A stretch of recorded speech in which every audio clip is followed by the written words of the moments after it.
Después de ser arrestado Jesús, comienza el proceso del juicio en horas de la noche, dice la palabra, en horas de la noche del martes y madrugada del miércoles. Porque, como ya lo explicaremos, Jesús estuvo 3 días y 3 noches en el sepulcro.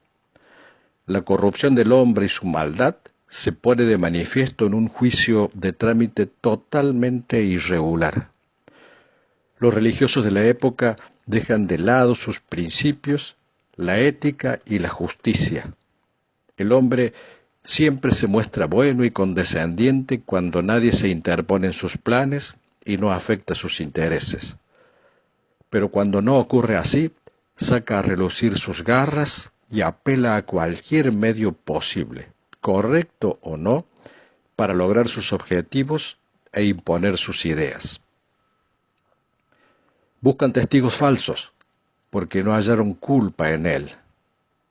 Y lograron 2 que decidieron acusarlo. Jesús es tratado de blasfemo. Por lo tanto dicen, es reo de muerte. Entonces le escupieron en el rostro y le dieron puñetazos y otros le abofeteaban.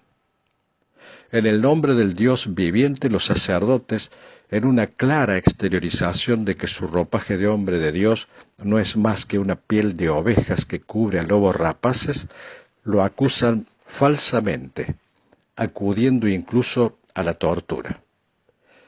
El juicio se realiza violando todas las normas vigentes, las cuales establecen ciertas condiciones y procedimientos que no son respetados. Por ejemplo, la normativa requería que se juzguen y se den por terminado todos los casos criminales con luz diurna. Con Jesús lo hicieron durante la noche.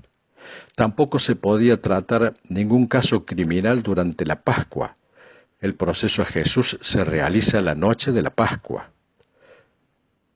Solo si se declara a alguien inocente, el caso podía culminar el mismo día de haberse iniciado, porque de lo contrario debe pasarse una noche antes de dictar sentencia. A Jesús lo procesan y sentencian en las pocas horas de la madrugada del mismo día. Esas eran algunas de las reglas del Sanedrín y totalmente vulneradas para quitar del medio al líder de lo que para ellos era una nueva secta. Todo transcurre en una reunión nocturna, la que tuvo como único objetivo la destrucción de Jesús, sea como sea. En cambio, la actitud del Señor fue distinta. No pensó en salvarse él y evitar el sufrimiento y la muerte. Cuando Caifás le conjura si era el Cristo el Hijo de Dios, respondió afirmativamente diciendo, tú lo has dicho. Si decía que no, no podía haber acusación y el juicio se desvanecería. Jesús se entregó al sufrimiento y a la injusticia para que se cumpla la voluntad del Padre. El Evangelio según San Juan nos narra, entonces, la compañía de soldados, el tribuno y los alguaciles de los judíos prendieron a Jesús y le ataron. Y le llevaron primeramente a Anás, porque era suegro de Caifás, que era sumo sacerdote aquel año. Después de ser interrogado por Anás, Anás entonces lo envió atado a Caifás. También dice Mateo, los que prendieron a Jesús le llevaron al sumo sacerdote Caifás, a donde estaban reunidos los escribas y los ancianos. Continúa Mateo en 26 refiriéndose a los dichos del sumo sacerdote Caifás. Te conjuro por el Dios viviente que nos digas si eres tú el Cristo, el Hijo de Dios. Jesús le dijo, tú lo has dicho. Y además os digo que desde ahora veréis al Hijo del Hombre sentado a la diestra del poder de Dios y viniendo en las nubes del cielo. Luego, en los versículos 65 al 68, Mateo expresa, entonces el sumo sacerdote rasgó sus vestiduras diciendo, ha blasfemado. ¿Qué más necesidad tenemos de testigos? He aquí ahora mismo habéis oído su blasfemia. ¿Qué os parece?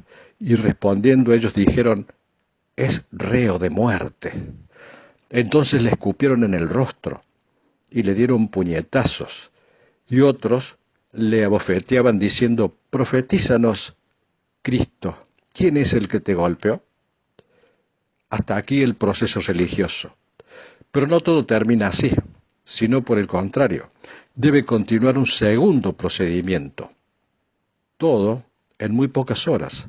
Llega ahora el momento del juicio criminal y político.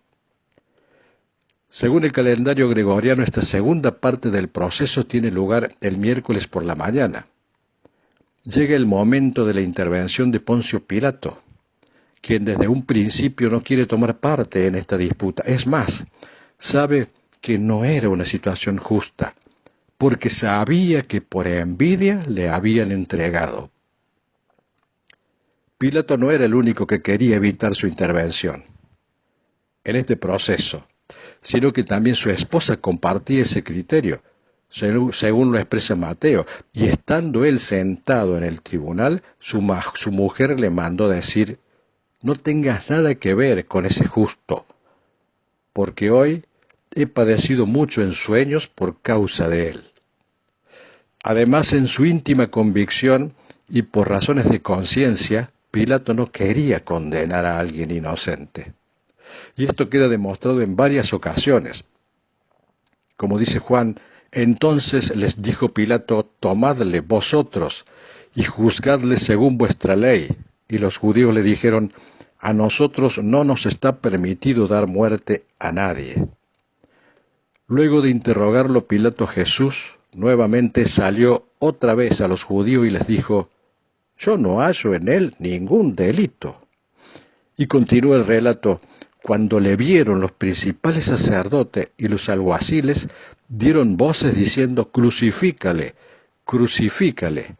Pilato les dijo, tomadle vosotros y crucificadle, porque yo no hallo delito en él. Los judíos le respondieron, nosotros tenemos una ley y según nuestra ley debe morir porque se hizo a sí mismo hijo de Dios. Es decir que todo el proceso es muy breve, demasiado breve. Culmina por la mañana y ha comenzado en la noche de ese mismo día, horas después de la cena pascual. La razón, muy simple, había que apresurarse y eliminar a Jesús antes del atardecer, porque a esa hora comenzaría día de reposo solemne anual, el cual debe guardarse indefectiblemente sin que se realice actividad alguna. De allí el apuro para presentarlo ante Pilato, para que sea condenado cuanto antes. Por consiguiente, si no culminaba antes de esa hora, habría que suspender el juicio por un día. Había que eliminar a Jesús obrando con la mayor celeridad posible antes que se entere el pueblo que lo había recibido triunfalmente como rey. En lo que respecta a la gente, es decir, al pueblo que lo había recibido durante su entrada triunfal a Jerusalén, nadie sabe de estos entretelones nocturnos.